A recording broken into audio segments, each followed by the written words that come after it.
Salut à tous, le journal du foot de ce jeudi 19 septembre. La balade parisienne mercredi soir en Ligue des Champions. Le PSG a dominé le Real Madrid 3-0 au Parc des Princes dans une très belle ambiance. Doublé de l'Argentin André Di Maria avant un dernier but de Thomas Meunier dans le temps additionnel. Idrissa Gueye a été excellent. Neymar et Mbappé étaient ensemble en tribune et ont visiblement apprécié le spectacle. Sur les réseaux sociaux, les fans du PSG se sont demandé où était Edinson Cavani, lui aussi forfait pour ce match. Eh bien, il a choisi de rester en loge, loin de ses coéquipiers. Voici les autres résultats de la soirée. Bon départ pour Manchester City, le Bayern et le Dynamo Zagreb. Match nul de partout entre l'Atlético et la Juve. Comme l'an dernier, Cristiano Ronaldo a vécu un accueil hostile du public du Wanda Metropolitano. En réponse, le Portugais a adressé un petit geste chambreur en direction des fans de l'Atlético. Juste après une action de grande classe en fin de match, l'attaquant de la Juve a adressé un geste de la main comme pour signifier que ses hôtes avaient peur de lui.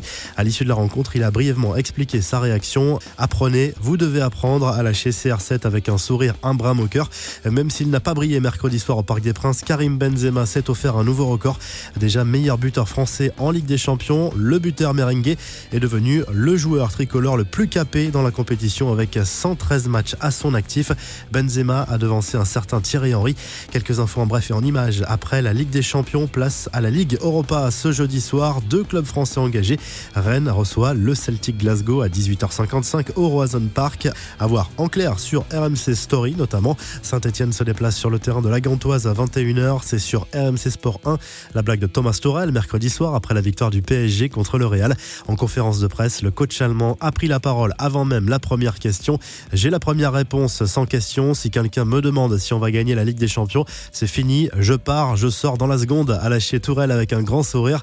Une manière sans doute de relativiser ce succès et de ne pas s'enflammer.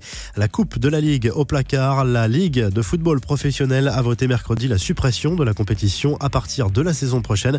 Une place européenne supplémentaire sera donc accessible grâce au championnat.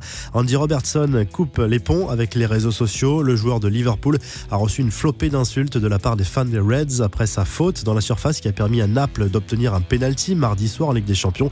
L'Écossais a tout simplement supprimé son compte Twitter. Enfin, cette histoire peu banale racontée par Bild, l'ancien international espoir allemand Dani Da Costa a décidé de poursuivre sa mère en justice. Le quotidien allemand annonce en effet que le latéral droit de Francfort lui réclame 6 maillots lui appartenant que sa mère prétend avoir reçu en cadeau. Tout cela cache bien entendu un conflit familial plus profond. Et la revue de presse, l'équipe revient très largement sur la victoire du PSG contre le Real avec Di Maria et Gueye en une. Les deux joueurs ont rendu une copie quasi parfaite. De son côté, la presse espagnole n'épargne pas le club merengue à l'image du journal AS qui place Karim Benzema en une avec les deux mains sur le visage. Côté catalan, le journal Sport n'est pas tendre avec le Real non plus, avec ce titre Atropelados qui signifie écrasé. En Italie, la Gazzetta dello Sport revient sur le match nul de la vieille dame sur la pelouse de l'Atlético Madrid avec CR7 en une. La Juve a concédé le match nul dans le temps additionnel. Vous retrouvez toute l'actu foot sur topmercato.com, l'appli Top Mercato et à demain pour un nouveau journal du foot.